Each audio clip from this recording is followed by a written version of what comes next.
take a live look at the markets. These numbers are on the rise as investors are responding to Trump's remarks on potentially lowering tariffs against China.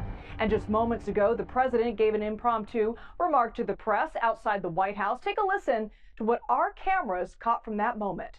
Can you clarify, Mr. President, on China? Yeah, we are going to have a fair deal with China. It's going to be fair. Are you talking to them actively now? Actively. Everything's active. Everybody wants to be a part of what we're doing. They know that they can't get away with it any longer, but they're still going to do fine. And we're going to have a country that you can be proud of, not a laughing stock all over the world for many years. You know, in 1913, they traded to the income tax system. We used to be all tariff, and we had no income tax, so we had the wealthiest country we ever had proportionately. From about 1870 to 1913, it was all tariffs, and we had more money than anybody. They had committees how to spend the money. They had so much money they didn't know how to spend. Then some brilliant person said, let's go income tax, let's let the people pay. Now, we're going to be able to substantially lower taxes when this is finished. So, how does it look in the meantime? All right, let's turn now to CBS News senior White House correspondent Weijia Jiang. Weijia, great to be with you. What's your takeaway from those remarks? Well, I think that the president wants to, portray that he is still in charge here, making the decisions. But obviously, there are external factors that we are seeing as he dials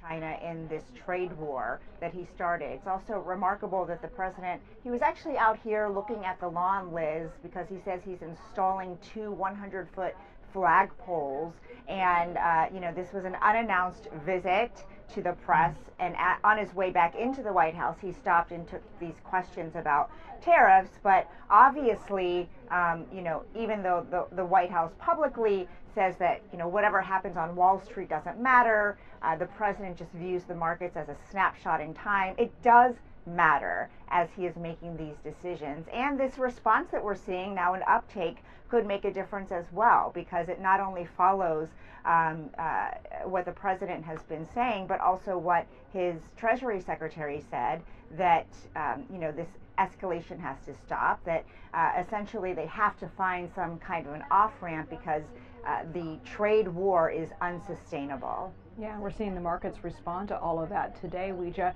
I want to switch gears and talk about negotiations between Russia and Ukraine. Top U.S. officials have pulled out of Russia-Ukraine peace talks being held today in London.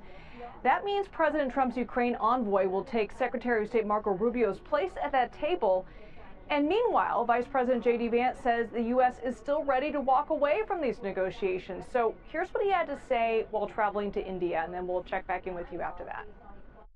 Well, I'm going to echo something Secretary Rubio said, which is, look, we've issued a very explicit proposal to both the Russians and the Ukrainians, and it's time for them to either say yes or for the United States to walk away from this process. We've engaged in an extraordinary amount of diplomacy, of on-the-ground work. We've really tried to understand things from the perspective of both the Ukrainians and the Russians. What do Ukrainians care the most about? What do the Russians care the most about? And I think that we've put together a very fair proposal. We're going to see if the Europeans, the Russians, and the Ukrainians are ultimately able to get this thing over the finish line.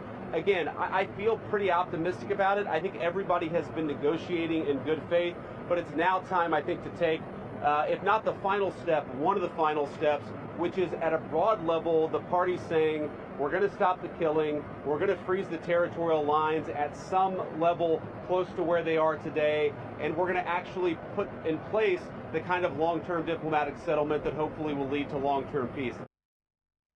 So, Weijia, with the U.S. now threatening to abandon these negotiations, how is this going to impact the chances for peace in that region?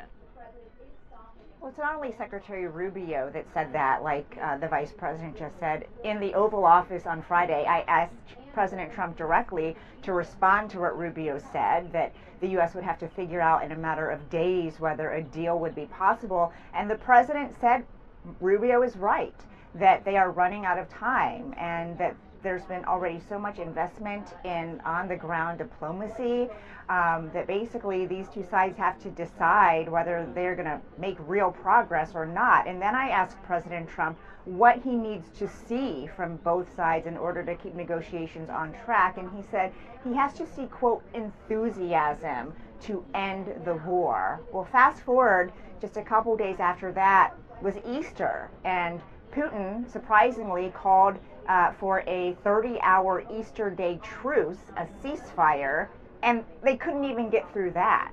And then both sides were blaming each other for violating it. So if you can't get through 30 hours, it's difficult to see how you can get through 30 days for a ceasefire proposal, not to mention an end to the war. We try to ask President Trump again today about the latest on where everything stands, and he did not take that question on Ukraine. He only talked about China tariffs. But to your question, Liz, it certainly does not paint an optimistic picture for how this is going to end, because there is this sense of urgency from the U.S. and clearly what we just saw from the vice president, they are not getting what they want to see at this point.